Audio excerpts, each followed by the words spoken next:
Katika kijiji kilicho kando ya mji mkubwa, aliishi mzee maskini sana aitwaye Ramadhani. Mzee huyu alikuwa mlemavu wa mguu mmoja na kila hatua aliyochukua ilikuwa ya maumivu na tabu. Pamoja na ulemavu wake, moyo wake ulikuwa safi na ulikuwa na upendo wa kweli kwa familia, ingawa hakuwa na mtu wa kumuita familia tena. Alikuwa akiishi katika kibanda kidogo kilichotengenezwa kwa mabati yaliyopasuka, mahali ambapo upepo na mvua vilikuwa wageni wa kila siku. Kila asubuhi, Ramadhani alijitutumua na kuchukua fimbo yake ya kutembelea barabarani ili kuomba msaada. Macho yake yalijaa matumaini madogo kuwa huenda mtu atamsaidia angalau kwa chakula. Kwenye njia ya kuelekea sokoni, kulikuwa na jumba kubwa la kifahari, lililozungukwa na uzio wa thamani na milango ya chuma yenye walinzi. Ramadhani kila siku alipita hapo na kuangalia kwa mbali, akijiuliza ni watu wa aina gani waliokuwa wakiishi ndani ya jumba lile. Alikuwa hajui kuwa ndani ya jumba hilo anaishi Neema, binti yake wa damu. Neema alikuwa msichana kijana, mrembo, mwenye elimu nzuri na maisha ya kifahari. Hata hivyo, pamoja na uzuri na utajiri wake, moyo wake ulikuwa mgumu na uliojaa majivuno. Alikuwa akidharau watu maskini na kuwachukulia kama taka. Neema hakuwahi kumjua baba yake kwa sababu mama yake, Margaret, alimwambia kuwa baba yake alikufa muda mrefu uliopita. Margaret alikuwa mwanamke mwenye tamaa ya mali na hakuwa na huruma kwa yoyote isipokuwa kwa binti yake na mali zake. Mara nyingi alimfundisha Neema maneno ya chuki dhidi ya maskini, akisema, "Maskini ni wavivu, wanataka kuishi kwa jasho la wengine. Usihangaike nao binti yangu, wote wanataka kukutumia tu." Kwa maneno hayo, moyo wa Neema ulijaa kiburi na dharau. Siku moja, Ramadhani alisimama nje ya lango la jumba lile, akitumaini kuwa huenda kwa mara ya kwanza atapata msaada wa kweli. Hakuwa na hata chembe ya wazo kwamba mtu aliyemlea tumboni, binti yake mwenyewe, ndiye angekuwa sababu ya machozi na maumivu makubwa maishani mwake. Hapo ndipo safari ya ajabu, yenye maumivu na mshangao mkubwa, inaanza. Asubuhi moja yenye jua kali, mzee Ramadhani aliamka mapema akiwa na njaa kali tumboni. Usiku mzima hakuwa amekula chochote na mwili wake ulikuwa dhaifu kupita maelezo. Alijikokota kwa tabu huku akishika fimbo yake aliyotegemea kutembea, akiamua kuwa siku hiyo lazima aende kuomba msaada kwa mara nyingine. Hali yake ilikuwa mbaya mno kiasi kwamba hakuweza hata kulima au kufanya kazi ndogo ndogo. Alipofika kwenye lango la jumba kubwa la kifahari, moyo wake ulibeba matumaini mapya. Alijua kwamba humo waliishi watu wenye uwezo mkubwa na huenda siku hiyo angepata msaada wa chakula au hata shilingi chache za kununua dawa. Alisimama kwa heshima pembeni ya lango na kuwapungia mikono walinzi waliokuwa wakiangalia kwa macho ya dharau. "Samahani, wana wangu," aliongea kwa sauti dhaifu. "Naomba msaada, hata kipande cha mkate tu au maji ya kunywa. Nimechoka sana." Mlinzi mmoja alicheka kwa dharau, akimkazia macho na kusema kwa sauti kali, "We mzee, ondoka hapa haraka. Hapa si mahali pa ombaomba. Utaharibu taswira ya jumba hili kwa wageni wetu." Ramadhani alijaribu kueleza hali yake kwa unyenyekevu, lakini kabla hajamaliza kuongea, Neema alitokea kupitia mlango wa mbele. Alikuwa amevaa gauni la kifahari na vito vya thamani, akionekana kama malkia. Alipomuona Ramadhani, uso wake ulijaa hasira na dharau. "Yeye anafanya hapa?" Neema aliuliza kwa sauti ya juu. Mlinzi akajibu, "Bibi Neema, ni ombaomba tu anayeomba chakula." Neema alitembea kwa majivuno hadi aliposimama Ramadhani, kisha akamkazia macho. "Sikiliza mzee," alisema kwa ukali, "kila siku unakuja hapa kuharibu mandhari ya nyumba yetu. Ondoka mara moja. Watu kama wewe ni wavivu na wanataka kuishi kwa jasho la wengine." Maneno hayo yalichoma moyo wa Ramadhani kama kisu. Alijaribu kuomba kwa unyenyekevu zaidi, lakini Neema alimgeukia walinzi na kuamuru, "Msije mkamruhusu tena aje hapa. Akija mfukuzeni mara moja." Ramadhani aliondoka polepole huku machozi yakimdondoka mashavuni.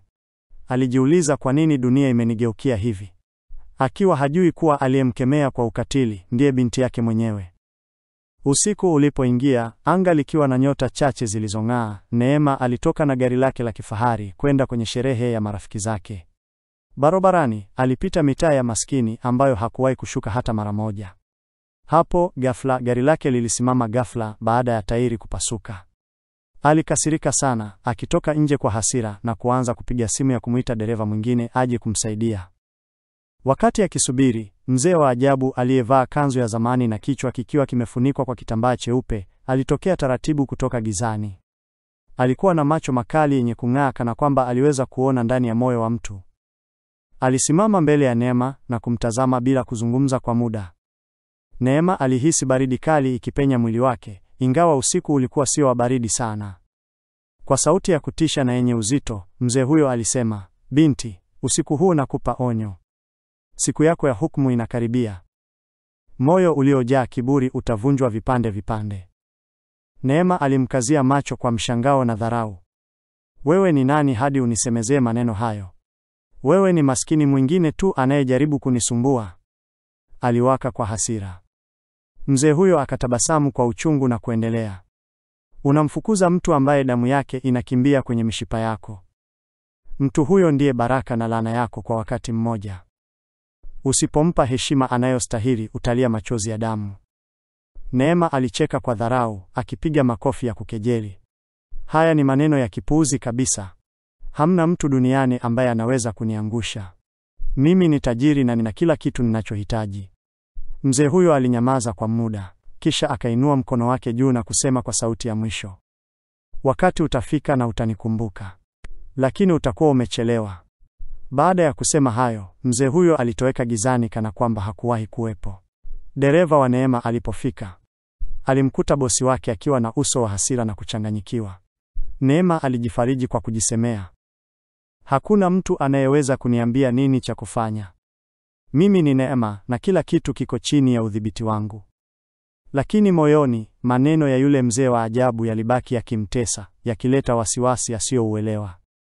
Usiku ulipokuwa umetulia, Ramadhani alikaa nje ya kibanda chake, macho yake yakitazama mbali, kana kwamba alikuwa akiangalia maisha yaliyopita. Moyo wake ulijawa na huzuni na maumivu makali.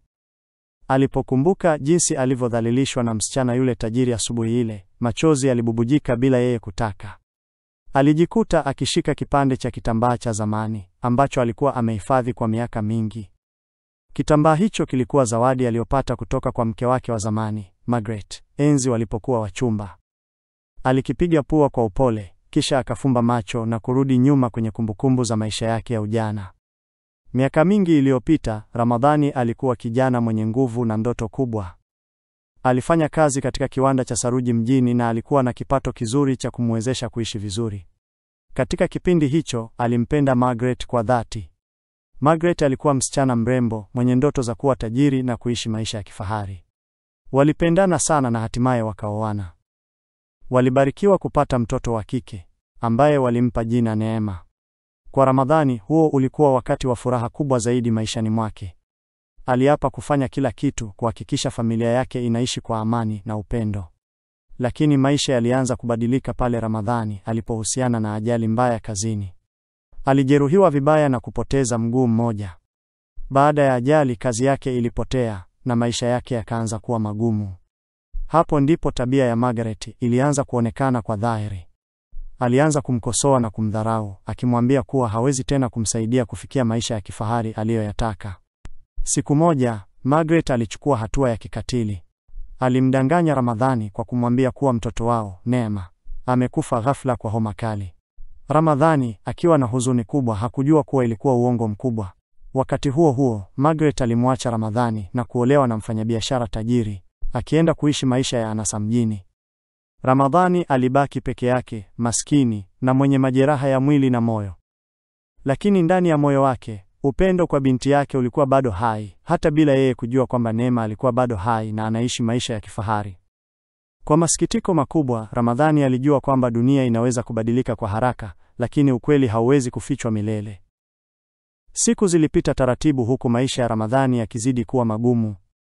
Mwili wake ulianza kudhoofika kwa kasi kutokana na njaa, uchovu na maumivu ya mguu wake wa bandia.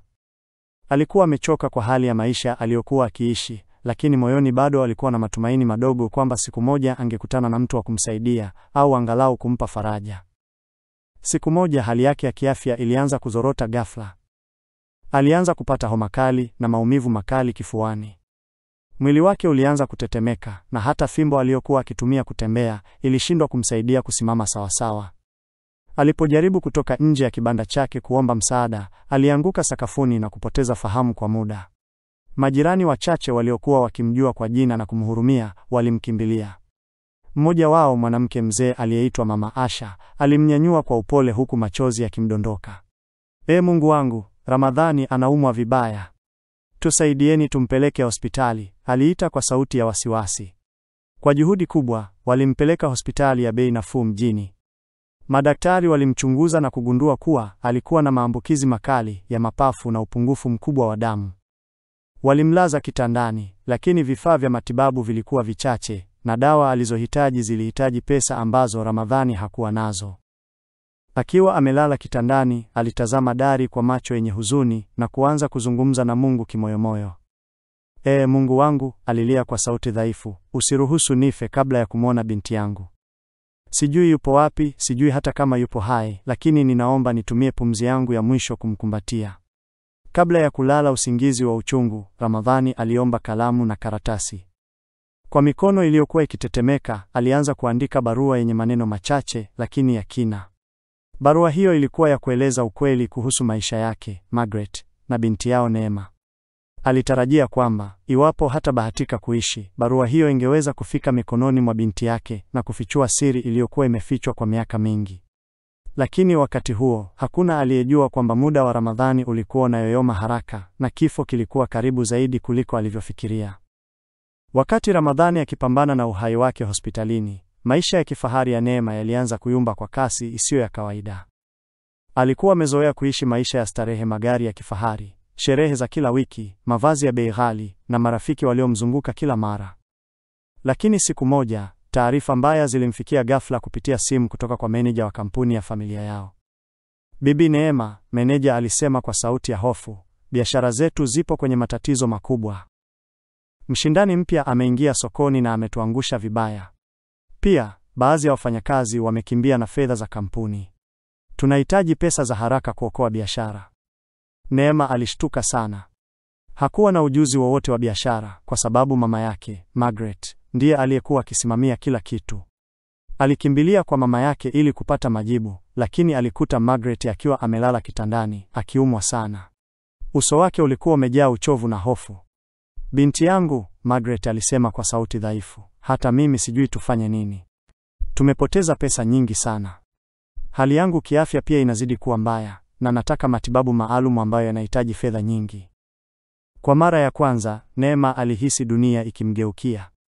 Marafiki waliokuwa wakimsifia na kumzunguka wakati wa furaha, walianza kumkwepa. Alipowapigia simu, wengine hawakujibu, na waliomjibu walitoa visingizio vya kuwa na shughuli nyingi.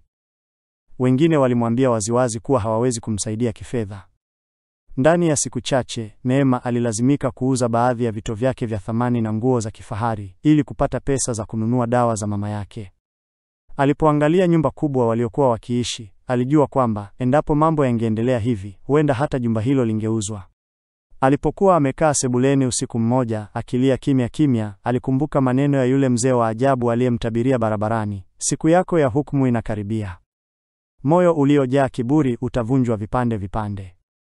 Maneno hayo sasa yalihisi kama ukweli usiopingika. Neema alianza kujiuliza kama matatizo haya yote yalikuwa matokeo ya tabia yake ya kuwadharau na kuwafukuza maskini. Kwa mara ya kwanza, moyo wake ulianza kupata hofu na mashaka makubwa.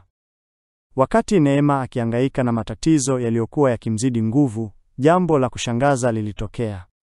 Siku moja, akiwa hospitalini akimhudumia mama yake Margaret, alisikia walinzi wawili wa zamani wa nyumba yao wakizungumza pembeni. Walizani Neema hasikii, lakini masikio yake yalikuwa makini. Mmoja wao alisema kwa sauti ya chini, unajua yule mzee mlemavu aliyekuwa akija kila siku kuomba msaada? Siku zote alikuwa akija kwa sababu kuna kitu muhimu sana anataka kumwambia Neema. Lakini bosi Margaret hakutaka Neema ajue ukweli. Mwingine akajibu, ndiyo, nimesikia pia. Kuna tetesi kuwa huyo mzee ndiye baba halisi wa Neema. Margaret alimwambia Neema uongo kwamba baba yake alikufa miaka mingi iliyopita ili aishi maisha ya kifahari na tajiri yule mwingine. Neema alishtuka sana. Moyo wake ulidunda kwa nguvu na mikono yake ikaanza kutetemeka. Alihisi kana kwamba dunia yote imesimama. Aliwaendea walinzi wale haraka. akiwatazama kwa macho yaliyoloa machozi. Samahani, mnasema nini? Mzee gani huyo? Tafadhali, niambieni ukweli wote, aliuliza kwa sauti ya kupasuka. Walinzi walinyamaza kwa muda, wakihofia kufukuzwa kazi, lakini hatimaye mmoja wao aliongea kwa sauti ya chini. Bibi Neema, yule mzee mlemavu anayeitwa Ramadhani ndiye baba yako halisi. Hajaacha kukuangalia hata siku moja, lakini mama yako hakutaka ujue ukweli. Mara nyingi alipokuja hapa, tulimfukuza kwa amri ya Margaret. Maneno hayo yalimchoma Neema kama kisu moyoni. Alijikumbusha siku ile alipomfukuza Ramadhani kwa hasira na kumtukana mbele ya walinzi na majirani. Alikumbuka sura ya huzuni na macho yenye maumivu aliyoyaona kwenye uso wa Ramadhani, bila kujua kwamba alikuwa akimdhalilisha baba yake mwenyewe. Akiwa amejawa na majuto makubwa, Neema alianguka kwenye kiti na kulia kwa uchungu. Machozi yalitiririka usoni mwake bila kikomo. Mungu wangu, niliwezaje kumfanyia hivi baba yangu mwenyewe? Aliomboleza. Kwa hasira na hofu, Neema aliamua kuwa lazima amtafute Ramadhani mara moja ili kumwomba msamaha na kumwambia ukweli. Lakini hakujua kwamba muda ulikuwa unayoyoma na hali ya baba yake ikizidi kuwa mbaya hospitalini. Usiku huo huo, Neema hakulala hata sekunde moja. Mawazo yalizunguka kichwani mwake kwa kasi, yakimpa hofu na maumivu makali ya moyo. Alipofumba macho, sura ya yule mzee mlemavu aliyemfukuza ilijitokeza akilini mwake. Kila neno alilomwambia likawa kama mshale uliomchoma ndani ya roho yake. Ondoka hapa mara moja. Watu kama wewe ni wavivu na hawana maana. Maneno yake mwenyewe yalimrudia kwa sauti kubwa, kana kwamba alikuwa akiyasikia tena kwa mara ya kwanza. Neema alijikuta akilia kwa sauti huku akijilaumu. Mungu wangu, nimefanya dhambi kubwa. Nilimkemea na kumdhalilisha baba yangu mwenyewe bila kujua. Mapenzi aliyokuwa nayo kwa baba ambaye hakuwahi kumjua yakaanza kuchanua ghafla ndani ya moyo wake. Alitamani kugeuza wakati na kurudi nyuma ili amkumbatie na kumwambia kuwa anamthamini. Lakini muda ulikuwa umepita, na sasa alikuwa na hofu kubwa kwamba huenda tayari amemuumiza kupita kiasi. Alipomgeukia Margaret, mama yake, ili kupata maelezo, Margaret alinyamaza kwa muda, kisha kwa sauti dhaifu alikiri ukweli wote. Ndiyo binti yangu, ni kweli. Ramadhani ndiye baba yako halisi. Nilikwambia uongo kwa sababu sikuweza kuishi na maskini kama yeye. Nilihitaji maisha bora na sikutaka urithi wangu wa kifahari uharibike. Neema alihisi moyo wake ukivunjika vipande vipande. Mama, kwa nini ulininyang'anya fursa ya kumjua baba yangu? Kwa nini ulifanya hivi? Aliuliza huku akilia kwa uchungu. Margaret hakusema chochote tena, akigeuka upande na kufumba macho kwa aibu. Bila kupoteza muda, Neema aliamua kutoka haraka kumtafuta baba yake. Alivaa nguo za kawaida na kuondoka kwa gari lake, akielekea maeneo ya mitaa ya maskini. Alijua safari hiyo haingekuwa rahisi kwa sababu hakuwahi kwenda huko kabla. Kila mtu aliyemwona alimuelekeza taratibu hadi akafika karibu na kibanda cha baba yake. Lakini majirani walimwambia kwamba Ramadhani alikuwa amelazwa hospitalini kwa sababu ya kuumwa sana. Habari hizo zilimpa hofu kubwa. Akiwa na machozi machoni, aliongeza kasi ya gari, akihofia huenda akachelewa na asimkute baba yake akiwa hai. Tafadhali Mungu, nisaidie nimfikie kabla hajaniaga, alisali kwa moyo uliovunjika. Neema aliendesha gari kwa kasi kuelekea hospitalini, macho yake akiwa yamejaa machozi na moyo wake ukipiga kwa nguvu. Barabara ilionekana ndefu isiyo na mwisho, kila dakika ikihisi kama masaa. Mawazo yake yalikuwa na hofu moja kubwa. Nitafika kwa wakati? Nitampata baba yangu akiwa hai? Alipofika hospitalini, aliruka kutoka kwenye gari bila hata kulifunga vizuri na kukimbilia mapokezi. Samahani, tafadhali naomba mnisaidie. Natafuta mgonjwa anayeitwa Ramadhani, ni mzee mlemavu, aliomba kwa sauti ya hofu. Muuguzi alimtazama kwa huruma na kumwonyesha chumba alicholazwa Ramadhani. Neema alikimbia kwa kasi, akafungua mlango, na hapo macho yake yakakutana na taswira iliyomgusa moyo sana. Ramadhani alikuwa amelala kitandani, mwili wake ukiwa dhaifu sana na pumzi zikikatika kwa shida. Uso wake ulionekana kuchoka, lakini bado ulikuwa na upole wa baba anayempenda mtoto wake. Neema alipoona hali hiyo, miguu yake ilinywea.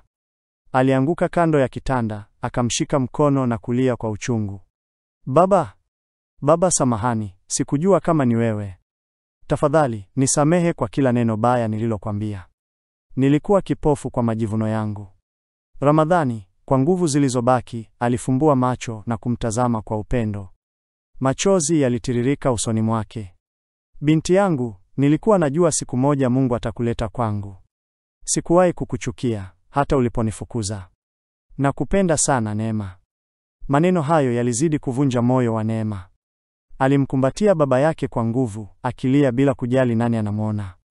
Wakati huo, Margaret aliingia chumbani, akitetemeka.